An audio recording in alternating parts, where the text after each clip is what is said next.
त्याबद्दल। तर आज दिवसभर जो मुद्दा चर्चेत राहिला तो दादरमधल्या कबूतरखान्याचा होताच आणि या सगळ्या प्रकरणातली जी दुसरी बाजू आहे जी ज्याच्याविषयी जैन मुनी निलेश चंद्र यांची विधानं आज लक्षवेधी ठरली, ते जैन मुनी निलेश चंद्र आता आपल्या सोबत या चर्चेमध्ये सहभागी होत आहेत। निलेश चंद्रजी, 0 आवरमध्ये तुमचं स्वागत आहे। पहिला प्रश्न असाच आहे की आज दादरमध्ये मराठी एकीकरण समितीने केलेलं आंदोलन आणि त्यांनी केलेले आरोप याकडे तुम्ही कसं पाहता? बघा, मी शांतीप्रिय आंदोलन केलेलं होतं आणि ते ज्यूत या समर्पित आंदोलन होतं।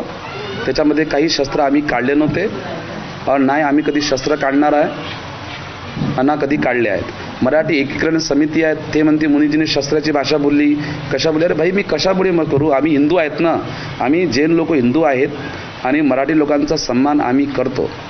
परंतु हा विवाद आता धार्मिक नाही राहिलेला आहे, हा विवाद एक राजकीय झालेला आहे। काही लोक आपल्या स्वार्थासाठी इलेक्शन आपल्या विरुद्ध लढण्यासाठी हा धर्माला राजनीतिक मुद्दा लेत आहे। परंतु मी एकच बोलणारा ठाम आहे का मराठी भाषाचा विवाद खत्म करायसाठी, कारण की पूरा महाराष्ट्रामध्ये एक नई पहचान और एक शान है, वो है मराठी हृदय सम्राट मान्य बाला साहेबांचे विचार जिसके अंदर है।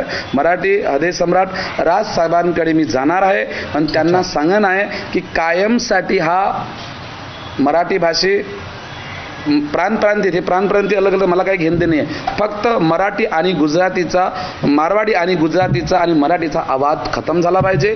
आमचा जन्म राजस्थानमध्ये झाला आहे म्हणून आम्ही जन्मभूमी आहे, महाराष्ट्र आमची कर्मभूमी आहे आणि हा महाराष्ट्राने आम्हाला सर्व काही दिलेलं आहे। आमची प्रसिद्धी, धन दौलत, समृद्धी दिलेली आहे। आम्ही कधी महाराष्ट्रामध्ये असे घाणेरडे कामं करणार नाही आणि ज्यापे छत्रपती शिवाजी महाराजांचे जे मराठी भाषी लोक आहेत त्यांचा कधी आम्ही अनादर करणार नाही और जे लोक अनादर करत असेल तर त्याला तुम्ही प्रसाद द्या। मी मराठी लोकांना सांगतो की सरे मराठी भाषेचा सन्मान करा। मी सुद्धा जैन मुनी आहे आणि मराठी भाषेमध्येच बोललेला आहे। जेवढे भी माझ्याकडे मीडिया आलेली आहे मी मराठी भाषामध्ये आहे। मुख्यमंत्री आणि सर्वांचे जे लेटर जे लोक आले आहे लोकांना ते मराठी भाषामध्ये आले म्हणून मी मराठी भाषा बोलत आहे। ठीक आहे निलेश चंद्रजी, पुढचा प्रश्न असा आहे की दादर कबूतरखाना या वादावर जैन समाज आपली ताकद दाखवू पाहतोय असा दावा, असा आरोप मराठी एकीकरण समितीने केलेला आहे। याविषयी आपलं काय म्हणणं आहे?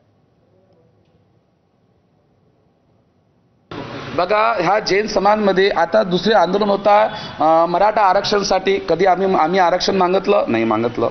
सर्वात सुखी संपन्न हा जैन धर्म आहे। सर्वात जास्त आम्ही हॉस्पिटल चालवतो, सर्वात जास्त आम्ही गोशाला चालवतो, दान आम्ही गोशालामध्ये देतो। आम्हाला काही पाहिजे ते देवाला आम्हाला सर्वच काही दिलं आहे। तो आम्ही आंदोलन कशासाठी करू साहेब? आमचं आंदोलन फक्त आंदोलन नव्हतं, आमची सिर्फ एक प्रार्थना होती की जे जीव कबूतर जे 20,000 कबूतर मेले आहेत त्यांना न्याय मिळाला पाहिजे, बाकीचे कबूतर मेले नाही पाहिजे, म्हणून हेच आमचा एक राय आहे। निलेश चंद्रजी, जैन समाजाच्या आंदोलनामध्ये शस्त्रास्त्र आणली गेली असाही आरोप केला गेलाय, यावर आपलं काय म्हणणं असेल? आता बघा, आता इलेक्शन टाला कोण काय बोलता मला त्याचं काही घेणं देणं नाही आहे। मी शस्त्र आणलं नाही और मी कोणाला आणू देणार नाही। जे शस्त्र आले होते ते आरी आली होती, जे आहे ते सत्य बोलणार।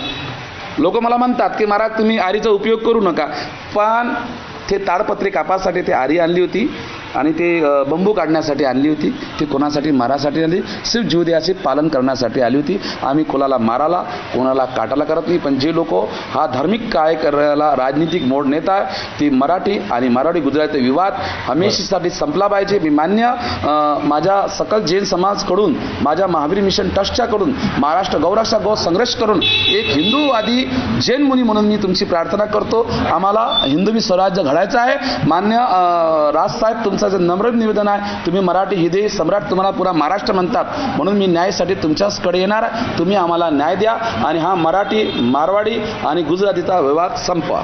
निलेश चंद्रजी, मगाचपासून 2 वेळा तुम्ही राज ठाकरेंचा उल्लेख केलाय। हा जो वाद सुरू आहे तो संपवण्यासाठी त्यांच्यामध्येच क्षमता आहे असं तुम्हाला वाटतं का? कोणत्या नेत्यांमध्ये याची क्षमता आहे असं आपलं मत आहे?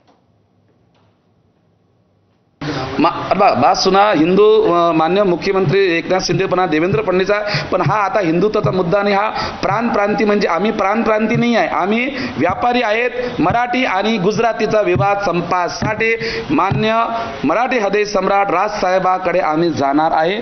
कोणी जाय ना जाणार, मी स्वतः जाणार आहे. तोच एक व्यक्ती आहे हा मराठी विवादला खतम करू शकतो.